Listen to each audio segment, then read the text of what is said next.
যে কোনো উপায়ে মনটা ভগবানকে দিতে হবে। একটি মার্মিক কথা স্মরণে এলো, বলে ফেলি, পরে স্মরণ থাকবে না। মার্মিক কথা হলো, ভগবান গীতা ভাগবত শাস্ত্রে আমাদের মনকে চেয়েছেন। কি চেয়েছেন? মন। মনমনা ভব, মদ ভক্ত, সব কিছুতেই মন চেয়েছেন। আমার একটু কূট বুদ্ধি তো, আমি যদি একটু পূর্বপক্ষ হয়ে কূট বুদ্ধি তুলি, ভগবান আর কিছু চাইলে না, তুমি মন চাইলে। আচ্ছা, এই যে কাপড়টাই, বস্ত্রটা, এটা শুদ্ধ না, পবিত্র না? গোবিন্দ যদি একটা কাপড় চাইতেন, আমি নূতন কোনো শুভ্র সূচি কাপড় তাকে দিতে পারতাম, যাতে কোনো ময়লা নাই। গোবিন্দ যদি বলতেন একটা ফুল দাও, এই ফুলটা সৌন্দর্যময়, সুগন্ধময়, এটা তোমাকে দেওয়া যায়। আচ্ছা, গাছের একটা ফল, গাছের একটা ফল, সেটাও তোমা দেয়, তাতে দোষ নাই, সেটা আস্বাদ্য। কিন্তু ভগবান এমন একটা জিনিস চাইলো যার থেকে অশুদ্ধ জিনিস আর, এখানে বলতে পারবেন কেউ বুকে হাত দিয়ে যে আমার মন 16 আনা শুদ্ধ? বরঞ্চ শুনে রাখুন, আমার মনের খবরটা আপনাদের বলি। অনন্ত জন্ম ধরে কামনা বাসনা কুসংস্কার পাপ অপরাধের এই অশুদ্ধ মন আমার। গোবিন্দ, তুমি আর জিনিস চাইতে পাইলেন না, আর কোনো জিনিস তোমার মনে পড়লো না। এই পাপে ভরা, অপরাধে ভরা, কামনা বাসনায় গিজ গিজ করছে এরকম অশুদ্ধ মন চাইলে? কতটুকু মার্মিক কথা। গোবিন্দ কি চাইছেন আমাদের কাছে? টাকা পয়সা? আচ্ছা, শরীরটা চাও, এটা একটু ঘষে মেজে সাবান মেখে গঙ্গা জলে চান করে তোমায় দিই। তুমি শরীর চাইলে না, অর্থ চাইলে না, চাইছো মন। অথচ সেই মনটা অনন্ত জন্মের পাপ পঙ্কিল মলিনতায় অশুদ্ধ। ভগবানের কথা খুব রহস্যময়। কেন হরি কথা শুনতে হয়? গোবিন্দ বললেন, আমি জানি তোমার মন বিষয়মুখী, আমি জানি তোমার মন, তোমার চিত্ত অনন্ত জন্মের কুসংস্কার পাপে অপরাধে ভরা। এই জন্য তোই চাইছি আমি তোমার। কারণ আমার চরণে যদি মনটা দিতে পারো, তবে আমি বলতে পারি ওই মন আর অশুদ্ধ থাকবে না, ওই মন চিরশুদ্ধ হয়ে যাবে। ওই মন তখনই শুদ্ধ হবে যদি আমাকে দিতে পারো। আচ্ছা, সোনা খাঁটি হয় কিসে দিলে? সুবর্ণ হেম সোনা খাঁটি হয় কিসে দিলে? বারবার আগুনে পোড়ালে। ভগবান বলছেন, ধাতু সোনা যদি খাঁটি হয় আগুনে পোড়ালে, আগুনের গুণ আছে। কয়লার কালত্ব যদি আগুনে কয়লা দিলে ঘুচে যায়, তেমন আমার চরণের একটা মহিমা আছে। ওই অশুদ্ধ মনটা একবার আমায় দাও, আমি শুদ্ধ করে পবিত্র করে দেব, ওই মনটা নির্মল করে দেব। অশুদ্ধ বস্তুটাই চাইছেন, পাপে ভরা কামনা বাসনায় ভরা মন চাইছেন। ভালো যদি তোমায় দেই, তা তোমার মহিমা কি আছে গো? তুমি অন্ধকারকে আলো করতে পারো বলে, পাপীকে পাপ মুক্ত করো করতে বলেই তো তোমার চরণে শরণ নেব। গোবিন্দ দেখুন ভগবত কথার কি রহস্য। মন চেয়েছেন ওই কারণে, তোমার মনটা শুদ্ধ নয়, পবিত্র নয়। তুমি মনটা আমায় দাও, কারণ এখানে যা দেবে তা অমৃত হয়ে ফিরে আসবে। জগাই মাধাইয়ের থেকে পাপ আমরা কেউ করিনি। একবার ভেবে দেখুন তো, জগাই মাধাইয়ের পরের ঘরে আগুন দিয়েছে, পরস্ত্রীকে লুণ্ঠন করেছে, হ্যাঁ, অমেদ্য মদ ও মাংস নিয়ে পড়ে থাকতো, সাধুদের অত্যাচার, দিন দুঃখীদের প্রতি রুলার চালিয়েছে তারা, মদের গন্ধ বেরোচ্ছে। শুধু তাই না, নিত্যানন্দ প্রভুর মতো অবধূতকে তারা, করুণাদাতা প্রেমদাতা পতিতের বন্ধুকে তারা কলসি দিয়ে মাথা ফাটিয়ে রক্ত ঝরাচ্ছে। এত পাপ আমি আপনি তো করিনি। সেই মাধায়ের দিকে তাকিয়ে নিতাই বলছে, মাধায় রে, মার আমাকে, আরো মার, আমাকে রক্ত ঝরা, তবে একবার গৌর বল। এত প্রেম নিয়ে আমাদের জন্য আসছেন, এত অশুদ্ধ যে, এত স্খলিত চরিত্র যে, মেরেছিস মার, কিন্তু একবার গৌর বল। সেই নিতাইয়ের যুগে, মহাপ্রভুর যুগে যদি আমাদের আশ্রয় না নেই, আমরা যাব কোথায়? আমাদের আর জায়গা কোথায়? এই নিতাই চাঁদের মহিমা শুনুন। এই নিতাই হলো আমাদের বলদেব।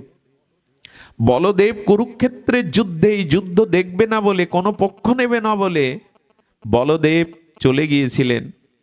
গিয়ে দেখছেন লোমশ লোমহর্ষণ ঋষি ভাগবত পাঠ করছে। লোমহর্ষণ ঋষি, যার পুত্র সুত, সেই লোমহর্ষণ ব্যাসপীঠে যখন পাঠ করছেন, তখন ভগবান বলদেব বলরাম এসে উপস্থিত। কিন্তু এই ব্যাসপীঠের একটা নিয়ম আছে, এই ব্যাসপীঠে যারা বসে ভাগবত বলেন, যদি গুরুদেবও আসে, ভগবানও আসে, তবে নিয়ম নাই ব্যাসপীঠ থেকে নেমে গিয়ে প্রণাম করা। তাকে অভিবাদন জানানো যায়, ভাগবতের মালাটা দেওয়া যায়, পাশে বসানো যায়, কিন্তু ব্যাসপীঠ থেকে উঠে যাওয়া, এটাই আসনের সম্মান। তো উনি উঠে বলদেবকে, জানেন উনি ভগবান অভিন্ন সংকর্ষণ মূল অংশী, কিন্তু নামলেন না। বলদেবের ক্রোধ হয়ে গেল, এত ক্রোধ হলো যে আমি ভগবান, আমাকে দেখে ব্যাসপীঠ থেকে নামলি না। একটা তৃণ ঘাস তুলে ছুড়ে দিলেন, মাথাটা কেটে পড়ে গেল ওই ব্যাসপীঠ থেকে লোমাসনে। এত ক্রোধ, এত ক্রোধ। সেই বলদেব নিতাই হয়ে এলেন। শচীসুত হইল যেই, বলরাম হইল নিতাই। সেই নিতাই এবার ঘাস দিয়ে ভাগবতের মস্তক ছেদন করলেন না, ওই ঘাসটা, ওই তৃণটা দন্তে ধরেছেন। দন্তে ধরে নিতাই কি বলছেন, আমাকে কিনিয়ে লও বলো গৌর হরি। সেই বলদেব, কথাই কথাই যার এত ক্রোধ, যিনি ঘাস দিয়ে মস্তক ছেদন করলেন, তিনি দন্তে দন্তে তৃণ ধরে কারা, ঘাস মুখে দেয় কারা? আজ বলদেব নিত্যানন্দ সংকর্ষণ অংশী, তিনি নিতাই চাঁদ হয়ে দন্তে তৃণ ধরে নগরে নগরে বলছেন, আমাকে কিনিয়ে লও বলো গৌর হরি। এই পাবন অবতারে যদি বাদ পড়ে যায়, আমাদের আর গতি কোথায় বলতে পারেন? এই নিতাই চৈতন্যের এত করুণা ধারায় যদি ভিজতে না পারি, এই আশ্রয় না নিতে পারি, আমাদের আর গতি কোথায়? আপনারা জানেন বলদেবের আছে হল, আছে হল মানে নাঙল। এই নাঙল দিয়ে মাঝে মাঝে হস্তিনাপুর উড়িয়ে উনি ভারত মহাসাগরে ফেলে দিতে চাইতেন। এত ক্রোধ বলদেবের। লক্ষণের তো কথায় কথায় ক্রোধ। ভগবান পরশুরামের সাথে প্রায় যুদ্ধ বাঁধিয়েছিলেন লক্ষণ। সেই লক্ষণ, সেই বলদেব এবার নাঙল আনলেন না। নাঙলটা আছে বলদেবের, ওটা যায় না। তো যদি বলি নিত্যানন্দ প্রভু, তুমি বলদেব প্রভুর নাঙ্গলটা কোথায় লোকালে? বলেন, আমি নাঙল এবার এনেছি, তবে তোমাদের হৃদয় ভূমিতে চাষ করার জন্য। নাঙল দিয়ে কি করায়? অনেক পতির জমিতে নাঙল দিয়ে ভূমি উর্বর করে শস্য বপন করে ফসল ফলিয়ে অভাব দূর করায়। নিতাই বলছে, আমি করুণা প্রেম দিয়ে চাষ দিয়ে তোমার এই পতিত হৃদয়টাকে প্রেম ভক্তির, গৌর প্রেম, ব্রজ প্রেমের ফসল ফলিয়ে তোমাকে আমি প্রেম দান করব। এই করুণার যুগে আমরা বাদ পড়ে যাচ্ছি। বলতে পারেন আমাদের গতি কি হবে? এত করুণা নিয়ে ভগবান আমাদের সামনে আসেননি ইতিপূর্বে, এত করুণা নিয়ে তার আগমন হয়নি। এই তো করুণায় অবতীর্ণ কল, এই বিশেষ কলিতে এত করুণা নিয়ে এলেন, কিন্তু বাদ পড়ে গেলাম। একবারও নিতাই বললাম না, গৌর বলে হৃদয় সিক্ত হলো না। আমাদের কি গতি হবে বলতে পারেন?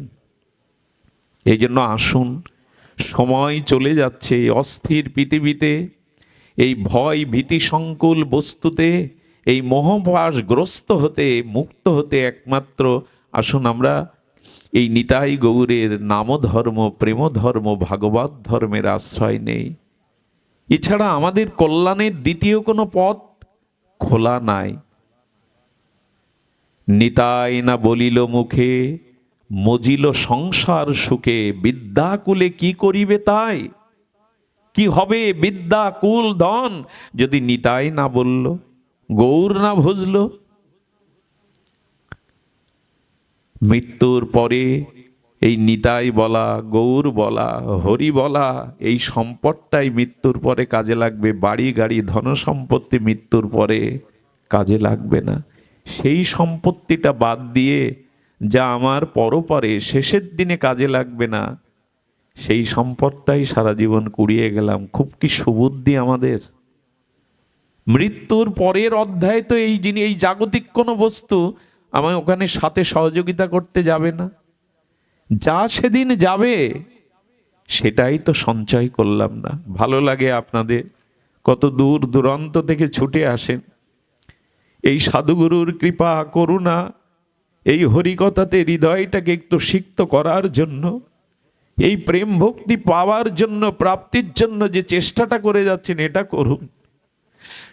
যদি আমি অসুস্থ হয়ে বাড়িতে বার্ধক্য দশায় জরাগ্রস্ত হয়ে মুমূর্ষু হয়ে পড়ে থাকি, সেই অবস্থায় যদি আজকের এই অনুষ্ঠানের স্মৃতি মনে ওঠে, সেদিন এমন ভক্তদের মুখগুলো মনে পড়ে, এই স্মৃতিটাই সেদিন আপনাকে গোবিন্দর কথা মনে করিয়ে দেবে, পরকালের একটা পথ রচনা করে দেবে। মনে তো পড়তে পারে সেই কবে কোন দিন এমনি করে সাধুসঙ্গ করেছিলাম, এমনি করে হরি কথা শ্রবণ করেছিলাম।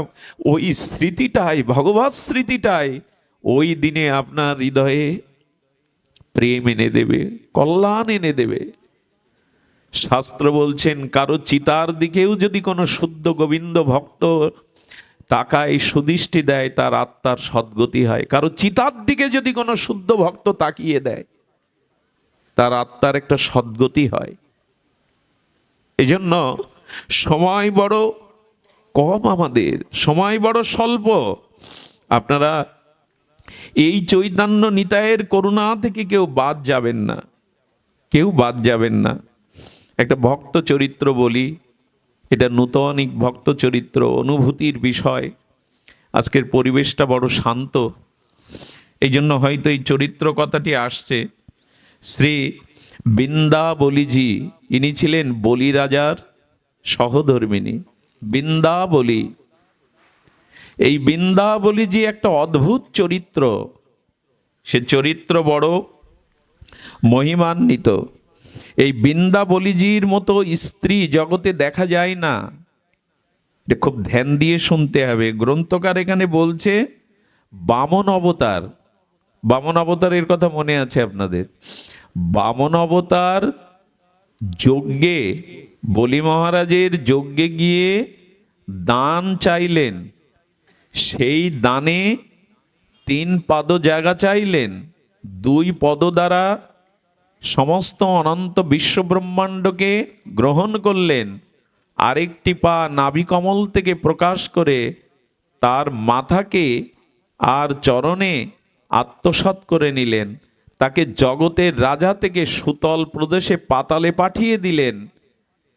আমার স্বামীকে যদি ভগবান এই ছলনা করে 3 পদ জায়গা দানের দ্বারা এইভাবে আমাকে গ্রাস করে পাতালে পাঠায়, তার স্ত্রী ভগবানকে কি বলতে পারে? কেন ছলনা করলে? কেন বামন রূপ ধরে এলে? কেন দান গ্রহণের ছলে তার সর্বস্ব কেড়ে নিলে? কেন তাকে পাতালে সুতলে পাঠিয়ে দিলে? এই ছিল আমাদের বিচার। কিন্তু বৃন্দাবলী কি বিচার করছে? কেন ভগবত ভক্তির প্রয়োজন কেন জানেন? ভগবত ভক্তি যদি একবার আপনার মধ্যে আসে, তাহলে ভগবানের প্রত্যেকটি কাজের মধ্যে আপনি কৃপা, করুণা, লীলার মধ্যে অনুভব করতে শিখবেন। প্রত্যেকটি ভগবানের প্রত্যেকটি বিধানের মধ্যে আপনি করুণা, কৃপাকে উপলব্ধি, তখন আর হাই হাই করবেন না। হাই হাইয়ের বদলে তখন হরি হরি হয়ে যাবে। আহা, তোমার কি করুণা! তো নিজের পতিকে বেঁধে রেখে আর এইভাবে আত্মসাৎ করার পরেও বৃন্দাবলীজির পেছনে কি পথ এটা? ও, এই জন্য তো তিনি কি করলেন, সেই সময় ভগবানের স্তুতি করে। বৃন্দাবলী কি বলছেন দেখুন, কোন স্বামীকে যদি এই করে, তার স্তুতি করে ভগবানকে, কি বলছে বৃন্দাবলী দি, প্রত্যেকটি কথা একটু সতর্ক সহিত শুনুন। বৃন্দাবলী বলছে, রাজা, আচ্ছা প্রভু, রাজা মানে আমার পতি বলি মহারাজা আপনার সেবক, আপনাকে সে কিছুই দেয়নি। এই দেখুন স্তুতি করছে কিভাবে। আমি আপনাদের হৃদয়ে কথাটা পৌঁছে দিতে পারছি না, কথাটা এমন মার্মিক কথা, যদি আপনাদের হৃদয়ে দাগ কেটে দিতে পারতাম, সে ক্ষমতা, সে সাধনা তো আমার নাই। তবে একটু কষ্ট হলেও শুনুন। সর্বস্ব হরণ করে, ছলনা করে, দানের নাম করে কেড়ে নেওয়ার পরে তার স্ত্রী কিভাবে ভগবানের স্তুতি করছে, এটা বড় অদ্ভুত বিষয়। আমার মনে হয় এরকম চরিত্র আমি ভাগবতে পাইনি। বৃন্দাজি বলছেন যে প্রভু আপনার সেবক হয়ে, অর্থাৎ আমার পতিদেবতা বলি মহারাজ আপনার সেবক হয়ে তার অভিমান এসেছিল আমি দাতা। দেখুন উল্টে কিভাবে এই স্তুতি করছে ভগবানের। আমরা হলে কি বলতাম, তুমি ভগবান রূপে এসে ছলনা করে সব কেড়ে নিন। উল্টে বলছেন আমার স্বামী তোমার সেবক, তোমার দাস, আর তোমার দাস হয়ে এসে প্রভুর অভিমানে তোমাকে দান দিল, এটা তার অন্যায়। ভাবনাটা একবার ভেবেছেন? আচ্ছা আমরা গোবিন্দের দাস না প্রভু? আমরা সকলেই ভগবানের দাস। তো রাজা, আমার পতিদেবতা বলি রাজা হলেও তো আপনার দাস, কিন্তু তার অভিমান এসেছিল সে রাজা, সে দাতা। আচ্ছা কি দিল আপনাকে ভগবান? এই অনন্ত বিশ্ব ব্রহ্মাণ্ডের অনুপরমাণু সবই তো তোমার। সে তোমাকে কি দিল? তোমারই বস্তু তোমাকে দিল, তাতে তার এত অভিমান কেন দানের? এরকম করে ভাবা যায়? একবার আমি কথাটা পড়ার পরে না মাথা ঘুরছিল। বান মারলে যেমন শিকারি বান মারলে যেমন সে ঘুরতে ঘুরতে পড়ে যায়, এই কথাগুলো কিছু কথা এমন সিদ্ধান্ত এমন আছে মাথার মধ্যে আসলে মাথা ঘুরতে থাকে, ওর থেকে বাইরে যেতে পারবেন না। বলছেন সে তো কিছু দান করেনি, কারণ অনন্ত বিশ্ব ব্রহ্মাণ্ডে সব আপনার।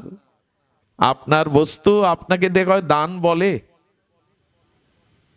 বৃন্দাবলী এই কথা বলছেন, প্রভু আমি বড় দানি, এই অভিমান বরঞ্চ আমার স্বামীর এসেছিল, সেই অভিমান তুমি ভঙ্গ করে দিলে।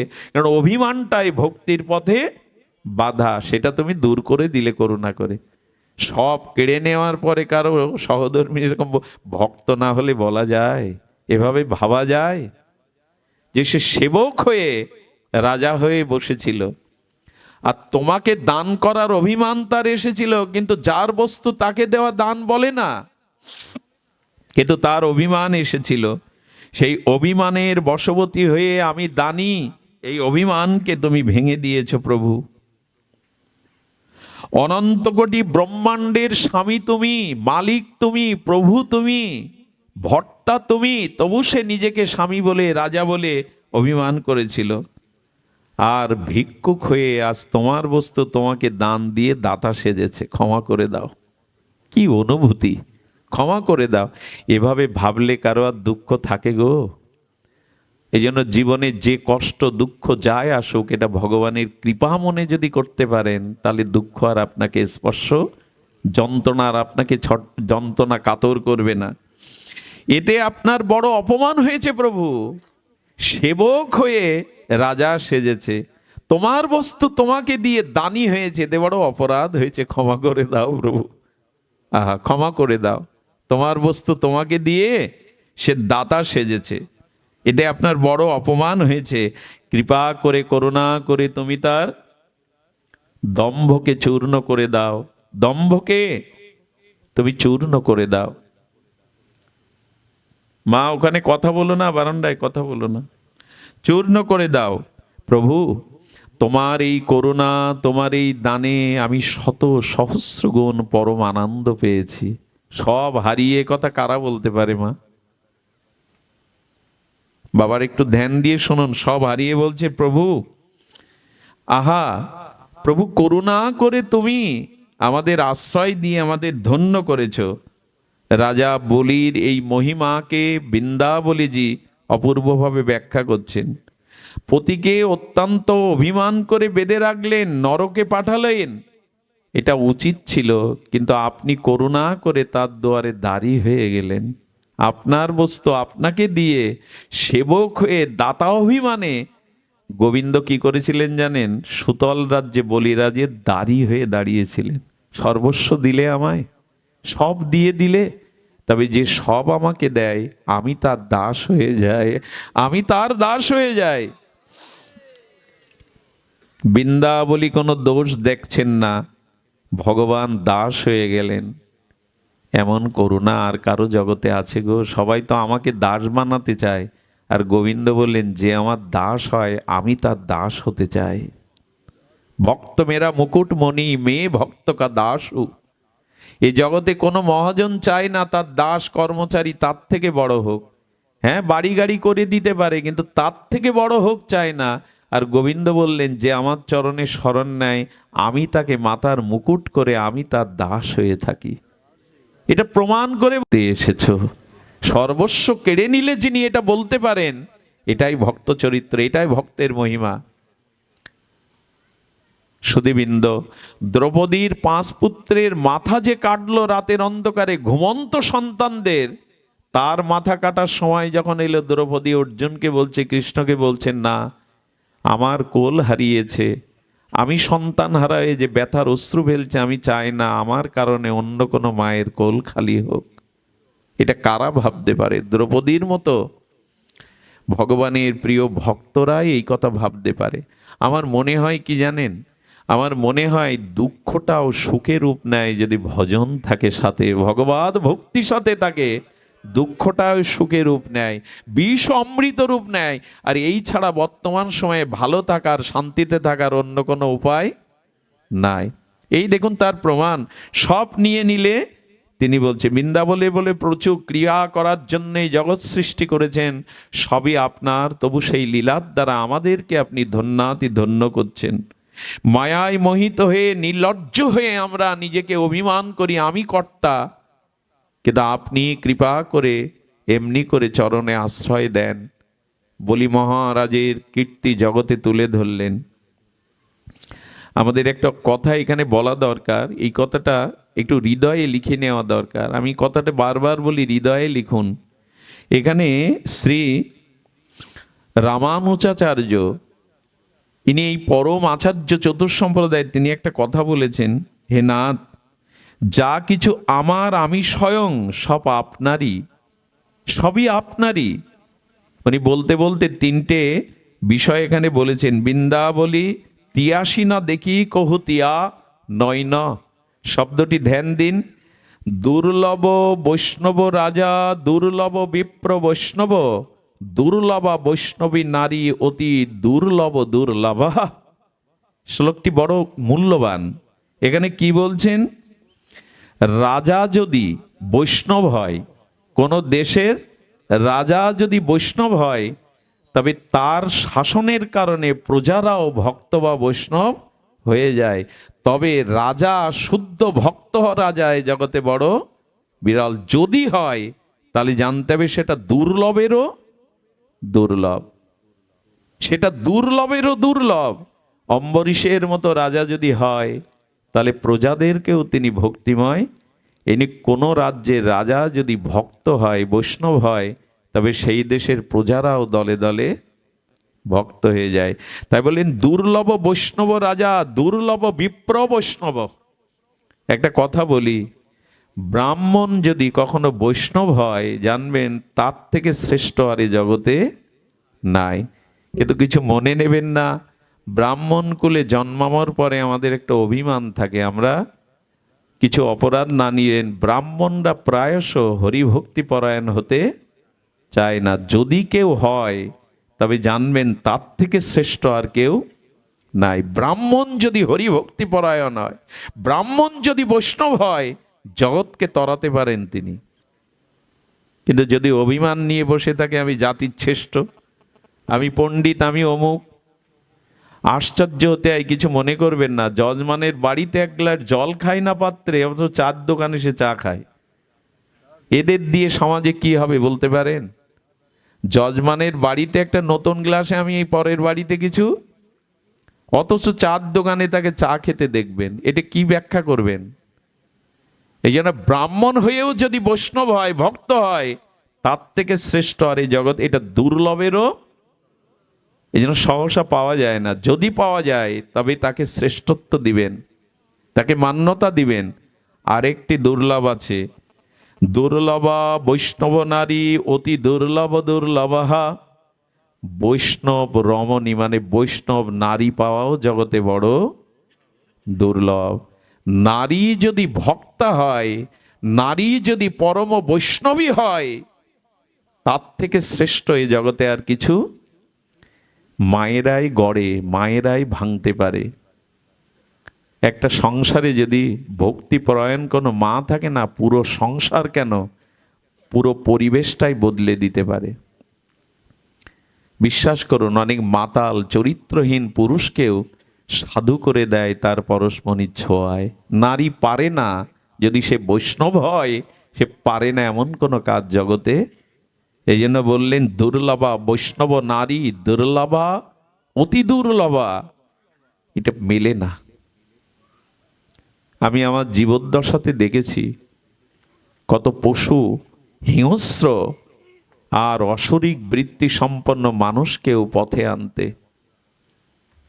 এই জন্য নারী যদি ভক্তিপরায়ণা হয়, সে তার থেকে বড় প্রাপ্তি আর এই জগতে নাই।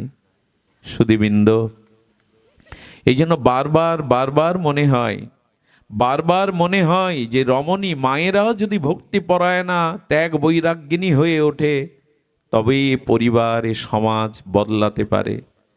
আমাদের ভারতীয় আর্য ঋষিরা গেয়ে গেছেন তাদের কবিত্ব ছন্দে, না জাগিলে মা ভারত ললনা, এ ভারত আর জাগে না জাগে না। শঙ্খ উলোধ্বনিতে জেগে ওঠো মা, সতীত্বের গুণাবলিতে জেগে ওঠো মা, ভজনের মহিমায় জেগে ওঠো। তোমাদের হাতেই আগামী দিনের সমাজ, আগামী দিনের শান্তি অপেক্ষা করছে তোমাদের হাতেই। এই জন্য বৈষ্ণব ভক্তিপরায়ণা রমণী এ বড় দুর্লভেরও দুর্লভ। এই বৃন্দাবলীর চরিত্রে আমরা সেটা দেখি। ভগবানের সম্পত্তি নিজের মনে করা ঠিক নয়, তার স্বয়ং কর্তা মনে করা ঠিক নয়, সেটা বৃন্দাবলী এই চরিত্রের দ্বারা দেখিয়ে গিয়েছিলেন। সুধীবৃন্দ, বৈষ্ণব নারীর মহিমা প্রসঙ্গে আমরা অনেক কথা বলেছি, অনেক দৃষ্টান্তই দিয়েছি। তবে এইটুকু বলবো যে বৃন্দাবলী যেমন ভগবানের এই লীলার মধ্যে সবটুকু গুণ দেখেছেন, মহিমা দেখেছেন, ততটুকুই আমরা বলবার চেষ্টা করেছি যে ভগবানের সব বিধানকে আঁচল পেতে মেনে নিন। তার ভিতরে অপর করুণাকে উপলব্ধি, তবে এটা হরিনাম ব্যতীত, ভাগবত শ্রবণ ব্যতীত, নিত্য নিরন্তর ভজনে রত না থাকলে এই বুদ্ধি, এই চিন্তা আমাদের ভেতরে প্রকাশ হবে না। দদামি বুদ্ধি যোগম, ভগবান এই সুবুদ্ধিটা দান করবেন একমাত্র ভজনের দ্বারাই। তাই আপনাদের কাছে বিশেষ অনুরোধ, আসুন আমরা ভজনে ব্রতী হই। যে দিনগুলো গেছে গেছে, যে সময়, যে জন্ম পার হয়ে গেছে গেছে, যেটুকু সময় আছে এটুকু ভগবত প্রাপ্তির জন্য যথেষ্ট। এই বিশেষ কলিযুগে, এই নিতাই চৈতন্যের যুগে বেশি অপেক্ষা নাই। দিনান্তে যে নিতাই বলে একবার, সে হয় আমার, আমি হই তার। যদি দিনান্তে একবার নিতাই বলতে পারেন, তবে আপনিও কল্যাণ পেয়ে যাবেন। আমরা যখন দুর্লভা বৈষ্ণব নারীর কথা উঠল, তখন বিষ্ণুপ্রিয়ার কথা বলে আজকে পাঠ বিশ্রাম করি। কারণ আমাদের সামনে বিষ্ণুপ্রিয়ার চরিত্র বড় বিরল। মহাপ্রভু সন্ন্যাসের আগে বিষ্ণুপ্রিয়া দেবীর এই ষোড়শী পরমা গুণবতী রূপবতী এই জগৎলক্ষ্মী বিষ্ণুপ্রিয়াজির চোখ দিয়ে বিন্দু বিন্দু অশ্রু গড়িয়ে পড়ছে, আর বলেছিল, প্রভু আমি শুনছি আকাশে বাতাসে আপনি কি সন্ন্যাস নিয়ে চলে যাবেন, সন্ন্যাস গ্রহণ করবেন।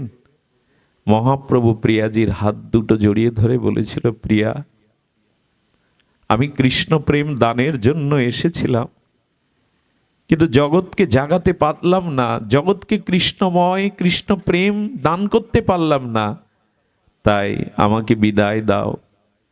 নিজে ত্যাগ বৈরাগ্য অশ্রু সজল নয়নে যদি জীবের দ্বারে যেতে পারি, তবে জীবগুলি জাগবে। মহাপ্রভু সন্ন্যাস নেওয়ার প্রয়োজন ছিল না। তিনি নবদ্বীপের সংকীর্তন পিতা হয়ে জগৎকে প্রেমে ভাসাতে পারতেন, কিন্তু ত্যাগ বৈরাগ্য ছাড়া এই যুগে মুখের কথা কেউ গ্রহণ করবে না। এই জন্য মহাপ্রভু নিজে সন্ন্যাস গ্রহণ করে এই ত্যাগ বৈরাগ্যকে জগতে দেখালেন। যাওয়ার আগে বিষ্ণুপ্রিয়া দেবীকে বলেছিলেন সেই মর্মস্পর্শী কথা, প্রিয়া তুমি বৈষ্ণবদের জননী, আমি যদি বৈষ্ণবদের ভক্তদের পিতা হই, তবে তুমি বৈষ্ণব জননী।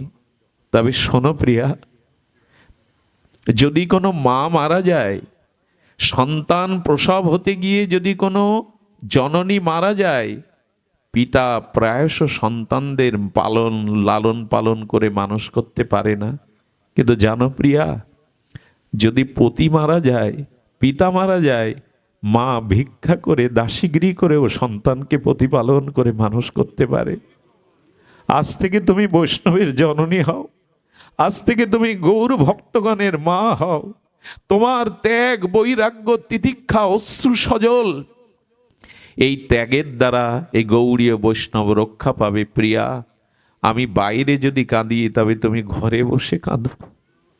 তোমার দ্বারাই গৌড়ীয় বৈষ্ণব সুরক্ষিত হবে। একটি বিষ্ণুপ্রিয়ার ভূমিকাটা সবসময় আমাদের আচার্যরা সামনে আনিনি। যেদিন মহাপ্রভু বিদায় নেবে, সেদিন সমস্ত নবদ্বীপবাসী কাঁদছে। শেষবারের মতো তাদের গৌরচন্দ্রের বদনখানি দেখবার জন্য লক্ষ লক্ষ মানুষ নবদ্বীপের সুরধনী গঙ্গার তীরে দাঁড়িয়ে একা কেবল ঘরের কোণে কাঁদছে। সে হলো বিষ্ণুপ্রিয়া। কারণ প্রভুর আদেশ নেই তার সামনে যাওয়ার। কত বড় ত্যাগ হলে পড়ে আছে ঘরের কোণে। কে যেন কানে কানে বলল, প্রিয়া, সন্ন্যাস নেওয়ার পরে একবার মাতৃভূমিতে আসা যায়, তোর প্রাণনাথ আর কখনো নবদ্বীপে আসবে না। দেখুন, কৃষ্ণচন্দ্র রাধারানীকে ব্রজগোপিকাদের বলেছিল, আমি আবার আসব। রাধারানীর বুকে একটা আশার প্রদীপ জ্বলেছিল, কৃষ্ণ আবার আসবে। কিন্তু বিষ্ণুপ্রিয়া দেবী জানে, এই প্রভু চলে গেলে আর নবদ্বীপে প্রভু আসবে না। আচ্ছা, সে সময় প্রিয়াজির মনে কি হচ্ছিল বলুন তো? সনাতন মিশ্রের কন্যা, এমন রূপ, এমন মহিমা নিয়ে এসেছে, সংসারের সুখের মুখ কোনোদিন দেখতে পায়নি। প্রভু তো একটা বছর শিবাসাঙ্গনে রাত জেগে কীর্তন করতে ঘরেও থাকতো না। প্রভু চরণ সেবার সুযোগও পায়নি। সেই প্রিয়াজির আজ কি দশা! বলো, তোর গৌর আর আসবে না। বিষ্ণুপ্রিয়া দেবীর মুখ দেখবে না প্রভু। তো কি মুখ দেখবে না? আসলে এটা তো বিপ্রলম্ব রস, বিরহ রস। উনি রাস্তায়, যে পথ দিয়ে আমার গৌর হরির সচরণ যাবে, সেই রাস্তায় লুটিয়ে পড়লেন। মুখখানা মাটিতে গুজে দোলাই ধূসরিত বিরোহিণী প্রিয়াজি কাঁদছেন। মহাপ্রভু আস্তে আস্তে দেখল কে যেন ধুলার মধ্যে পড়ে আছে। প্রভু দাঁড়িয়ে বললেন, কে তুমি? কে তুমি এমন করে ধুলায় পড়ে আছো? প্রভু, আমি গৌরাঙ্গ প্রিয়া। বললেন, না, তুমি বিষ্ণুপ্রিয়া। এভাবে পড়ে আছো কেন? প্রভু, সবার কল্যাণ, সবার উদ্ধার করলে, সবাইকে আশ্রয় দিলে আমার কি গতি হবে? বলে যাও, আমার কি আশ্রয়? প্রভুর পাদুকা, চরণ পাদুকাটা খুলে বললেন, যাও, এটি নিয়ে ঘরে যাও। ঘরে বসে ত্যাগ বৈরাগ্যের দ্বারা ভজন করো। সেই যে খড়মটা মাথায় নিয়ে ঘরে এলো, কি করতো জানেন? সেই খড়মটা আসনে রেখে সন্ধ্যার পরে ওই খড়মে আর বুক গুজে মাথাটা রেখেই সারা রাত গৌর স্মরণে, গৌর লীলা স্মরণে কাটাতো পীরা। সকালে কি করতো জানেন? যতদিন সচিমা বেঁচে ছিল, ততদিন সচিমার আঁচল তলে কাউকে মুখ দেখাতো না। আঁচল তলে গঙ্গা স্নান করে ঘরে ঢুকতো। সচিমা চলে গেলে আর গঙ্গায় যেত না। প্রিয়াজির সখী কাঞ্চনা 2 বালতি গঙ্গার জল এনে ওইখানে স্নান করে ওইখানেই তার স্নানকৃত সারতেন। সারাদিন কি করতেন জানেন প্রিয়াজি? এ বড় বিস্ময়কর কথা। এমন ভজন যারা আমাদের জন্য করে গেল, আমরা তাদের মূল্যায়ন, তাদের চোখের জলের কোনো মূল্য দেব না। 2টো মাটির পাত্র রাখতেন, একটাতে তণ্ডুল চাউল রাখতেন, আরেকটাতে খালি। একটা করে চাউল নিতেন আর হরে কৃষ্ণ মহামন্ত্র প্রসাদী করে খালি পাত্রে রাখতেন। আমি বলতে পারেন, বেলা 11টা 12টা পর্যন্ত কমুটো চাল হতো। ওই চালটা গঙ্গা জলে ফুটিয়ে প্রভুকে ভোগ লাগিয়ে পেতেন আর সখীকে দিতেন। এই ছিল তার জীবন। এ আমরা কল্পনাও আনতে পারবো না। কৃষ্ণ ভজন সহজে হয় গো? এত ভোগের মধ্যে, বিলাসিতার মধ্যে হয় গো? আর কি করতেন? ওই খড়ম, সেই খড়মটা যদি দেখতে চান, ধামেশ্বর মহাপ্রভুতে যাবেন। আমার ভাগ্য হয়েছিল মাঝে নবদ্বীপে একটু হরি কথা বলার, শান্তিপুরে। ওখানে যিনি বাবাজি আছেন তিনি আদর করে হাত ধরে নিয়ে প্রভুর পুষ্প চন্দন মালা তুলসী দিয়ে খড়মটা দিয়েছিলেন বুকে। সেই খড়মটা অনেকে আপনারাও গিয়ে একবার যদি নবদ্বীপে যান, ধামেশ্বর মহাপ্রভু প্রভুর এই খড়মটা, ওতে বিষ্ণুপ্রিয়া দেবীর প্রেম মাখানো, নয়নের জল মাখানো, কোটি কোটি নাম প্রসাদী হয়ে আছে ওই চরণটা। এটা আজও বিস্ময় আছে, কেন জানি না, এই কাল কবলিত সময় হয়তো আমাদের কৃপা করবার জন্য এখনো আছে। একবার শ্রীহট্টে এনেছিলেন আচার্য প্রভুরা এই চরণ। তো সেই চরণটার বাঁধানো আছে ওপর দিয়ে, স্টিল দিয়ে রূপা দিয়ে বাঁধানো, ভেতরে আছে খড়মটা। প্রিয়াজির এইভাবেই দিন চলতে লাগলো, নিত্য নিরন্তর এই নামময় বিপ্রলম্ব রসে ভাসতে ভাসতে কি গড়ল জানেন? বিরহ যখন আর চরমে, প্রিয়াজি আর দেহ রক্ষা করতে পারছেন না, মহাপ্রভু আদেশ দিলেন যে নিম্ন বৃক্ষের তলে প্রভুর আবির্ভাব হয়েছিল, বলল এই নিম গাছটা কেটে প্রভুর একটা বিগ্রহ তৈরি করতে। বিষ্ণুপ্রিয়া দেবীর দ্বারাই এই প্রভুর মূর্তিটা, আজকে সেই নিম গাছটা নাই, যারা গিয়ে দেখেন না, সেই নিম গাছটা গৌর বিগ্রহ তৈরি করা হয়েছিল। এটা পরবর্তীতে লাগানো, তবু তো সেই মাটি, সেই আলো বাতাস, সেই জন্য ওই বৃক্ষকে এখনো মানুষ সম্মান, প্রণাম, বন্দনা, পরিক্রমা করতে হয়। এটা এখনো সেই মাটি তো নিয়ে যেতে পারেননি, সেই অনুভূতি আছে। সুধীবৃন্দ, প্রিয়াজি নিত্য নিরন্তর কি করতেন জানেন? কাঞ্চনা বলছেন, এত রূপ নিয়ে এসেছিলি সখী, ভালো কাপড় কেন পরিস না? মলিন কাপড় পরে কেন থাকিস? বলে, যার প্রভু জীব উদ্ধারের, জীবকে প্রেম দানের জন্য গম্ভীর আর গাম্ভীরার মধ্যে মাথায় বালিশ নেই, পালঙ্ক নেই, শয্যা নেই, পড়ে থাকে, তারই বৈরাগ্য ত্যাগ ব্রত নিয়ে আমার কি শোভা পায় সাজা? মেঝেতে পড়ে থাকতেন, খাটে শয়ন করতেন না, মলিন বস্ত্র পরিধান করতেন। বিপ্রলম্ভ গৌর বিরহ, হাড় কখানা ছিল জ্যোতি যেন চাপা অগ্নির মতো। মহাপ্রভুর ওই বিগ্রহ যেদিন দেখলেন, সাক্ষাৎ গৌর মনে করে, প্রাণ প্রতিষ্ঠা মনে করে জড়িয়ে ধরলেন। কিন্তু ভক্তরা দেখলো এইভাবে যদি বিষ্ণুপ্রিয়া মহাপ্রভুকে সাক্ষাৎ বিগ্রহের মধ্যে দেখতে তবে লীন হয়ে যাবে। তাই বিষ্ণুপ্রিয়ার ভাইদের কাছে এই বিগ্রহের অর্চনের দায়িত্ব দেওয়া হয়েছিল, এই যাদব মিশ্রের কাছে। একদিন মহাপ্রভুর আবির্ভাব দোল পূর্ণিমার দিন, এটাকে গৌর পূর্ণিমা বলে। কথাটা এই কারণে বলছি, গৌর পূর্ণিমা সমাগত সামনে আসছে। আমার কষ্ট লাগে কোথায় জানেন? যে দেশে গৌর বাঙালির হৃদয় মথিয়া নিমাই কায়া ধরে এলো, সেই বিশ্ববন্দিত রাধাকৃষ্ণ মিলিত তনু প্রেম তত্ত্ব গৌর পূর্ণিমাকে খোঁজ রাখি না, অথচ দুর্গা পূজাকে জাতীয় পূজা মনে করি আমরা। দুর্গা পূজাকে আমি জাতীয় পূজা স্বীকৃতিতে নিষেধ করছি না, কিন্তু যে দুর্গা গৌর চরণ বন্দনার জন্য নবদ্বীপে গিয়ে তপস্যা করলেন, সীমান্ত দ্বীপ নামে ওই দ্বীপটার নাম হয়েছে, সেই দুর্গা পূজাকে আমরা জাতীয় উৎসব বলি, অথচ গৌর পূর্ণিমার খোঁজ আমরা, এটা বাঙালি হিসাবে আমাদের ব্যর্থতা। এই বাঙালির ঘরে মহাপ্রভু এলেন, রাধাকৃষ্ণ, সারা অনন্ত বিশ্ব ব্রহ্মাণ্ড যার হরিনামে আজ ভাসে, আজ তার আবির্ভাবকে আমরা পালন করি না, অথচ দুর্গা পূজাকেই আমরা জাতীয় উৎসব। দুর্গা পূজা করুন, তাতে বাধা নাই, কিন্তু মহাপ্রভু কোথায়? তাকে কি স্মরণ করি বছরের তার আবির্ভাব দিনে? আসছে গৌর পূর্ণিমা, একটু উপবাস থাকবেন, সন্ধ্যায় অভিষেক করে একটু সংকীর্তন নাম গৌর লীলা চরিতা বলি আস্বাদন করবেন। এটুকু হাত জোড় করে অনুরোধ করে গেলাম, কারণ মহাপ্রভু না এলে আমাদের সামনে অন্ধকার ছাড়া কিছুই থাকতো না। কোথায় এই ভাগবত, কোথায় এই হরিনাম, এটা কোথাও পেতাম না। করুণায় অবতীর্ণ হয়ে তিনি দিয়ে গেলেন। সেই বিষ্ণুপ্রিয়া দেবী গৌর আবির্ভাবের দিনে তার বিরহের তরঙ্গ উঠল। নিত্যানন্দ শক্তি মা জাহ্নবা আর অদ্বৈত শক্তি আমাদের সীতা ঠাকুরের দুইজন দেখতে গেলেন। দেখলেন কখনো হাড় আছে, বাছা কাঁদতে কাঁদতে বিরহে এ কি করেছিস দশা? জাহ্নবা মা সীতাকে দেখে জড়িয়ে ধরলেন, মা আর পাচ্ছি না, প্রভুর বিরহে আর আমি সহ্য করতে পারছি না, মা আমাকে কোল দাও, আমাকে আশ্রয় দাও।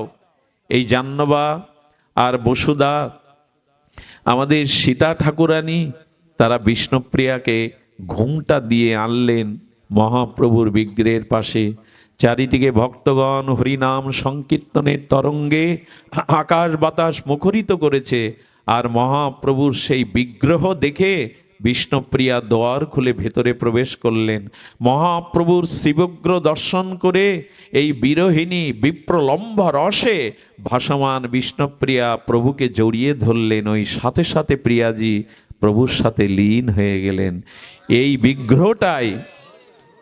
বিগ্রহটাই হলো ধামেশ্বর মহাপ্রভু। এই বিগ্রহ এখনো নবদ্বীপে ধামেশ্বর মহাপ্রভুর বিরাজমান। এই বিষ্ণুপ্রিয়া দেবীর ত্যাগ বৈরাগ্য আমাদের গৌড়ীয় গণের অস্তিত্বকে বজায় রেখেছে। এত অশ্রু জল, এত ত্যাগ বৈরাগ্য, তার কোনো মূল্য কি আমরা দেব না? আসুন, যারা এসেছেন কৃপা করে এই আঙিনায়, এই হরিকথা শ্রবণে জীবনের যেটুকু সময় অবশিষ্ট আছে, আসুন আমরা গৌর চরণে, নিতাই চরণে সমর্পিত করে ভক্তি জীবন, ভজন জীবনকেই গ্রহণ করি। আজ এইটুকুই। আপনাদের মঙ্গল হোক, সকলের কল্যাণ হোক, গৌর চরণে আমাদের রতিমতি হোক, এই প্রার্থনা করে আজকের হরিকথা বিশ্রাম। মহাপ্রভুর কৃপা হলে আবারও আপনাদের এই আনন্দময় সান্নিধ্যে হরিকথা বলার প্রয়াস রইল। জয় শ্রী গুরু প্রেমানন্দে গৌর হরি বল। জয় শ্রী রাধে।